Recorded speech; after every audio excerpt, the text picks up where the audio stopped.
আজকে আমরা দিয়ে এমন মাখা বানাবো, একবার মুখে দিলেই সব কিছু ভুলে গিয়ে শুধু আমরাই খেতে ইচ্ছে করবে। আর এর আসল স্বাদটা আসবে পোড়া মরিচ আর সর্ষে বাটা থেকে।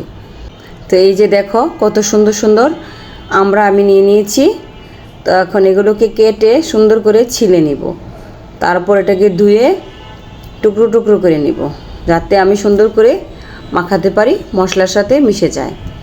তো এখন মরিচ পুড়তে চলে আসলাম। আমাদের মাটির চুলা নেই তো কি হয়েছে, গ্যাসের চুলাতেই পুড়িয়ে নিব। ছোটোবেলা অবশ্য অনেক মরিচ পুড়িয়ে খেয়েছি, সেটা মাটির চুলাতে। তো চুলা নইতে কি হয়েছে, দুধের স্বাদ গুলেই মিটাই।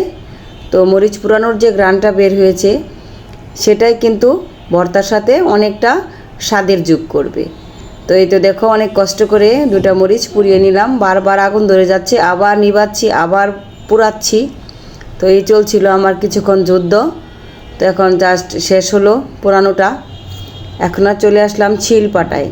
তো এই যে সরিষাগুলো আমি একটু ভিজিয়ে ধুয়ে রেখেছিলাম, তো এখন এটাকে কাঁচামরিচ আর সামান্য লবণ দিয়ে শিলপাটায় একদম মিহি করে বেটে নিব।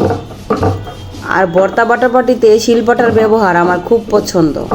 তখন আমি ব্লেন্ডার জারে একদম যাই না, আমি বাটাবাটি মানেই পাটা, সেটা করতে আমার অনেক ভালো লাগে। তো এই তো দেখো একদম মিহি করে আমি বেটে নিয়েছি সর্ষে আর কাঁচামরিচটা। তো এখন ভর্তার সাথে এটা একদম মাখো মাখো করে মাখিয়ে নিব। মুখে এখনই কিন্তু পানি চলে আসছে যে কখন খাবো।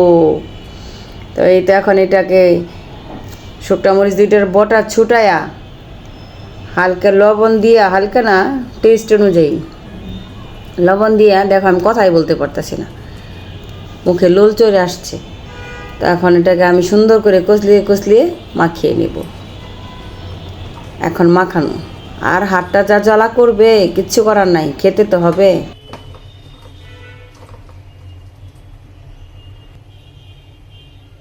এই তো এখন দিয়ে দেবো একটু সরিষার তেল। এটা কিন্তু আরও স্বাদটা সরিষার ঝাঁসটার সাথে মিশে আরও স্বাদ বাড়িয়ে দেবে। আর এটার সাথে অবশ্য আরেকটা জিনিস যাবে, সেটা দেবো বাচ্চাদের জন্য, কারণ ওরাও খাবে। তো একটু চিনি দিয়ে দিব। আমি যদি একা খেতাম তাহলে কিন্তু চিনি দিতাম না। এখন যার যার টেস্ট অনুযায়ী তৈরি করে নিতে পারো। তো আমার ভিডিওটা কে কোথা থেকে দেখছো প্লিজ কমেন্টে জানিও। আর ভালো লাগলে টাইমলাইনে শেয়ার করে রেখে দিও, অন্যকে দেখার সুযোগ করে দিও। তো এই তো আমি আমরা মাখা খেতে খেতে আজকের মতো বিদায় নিচ্ছি। দেখো মাখাটা দেখে জাস্ট খেতে ইচ্ছে করছে না, তো তৈরি করে খেয়ে ফেলো। আমি আজকে খেতে খেতে চলে যাই, দেখো কত মজা। তো আল্লাহ হাফেজ।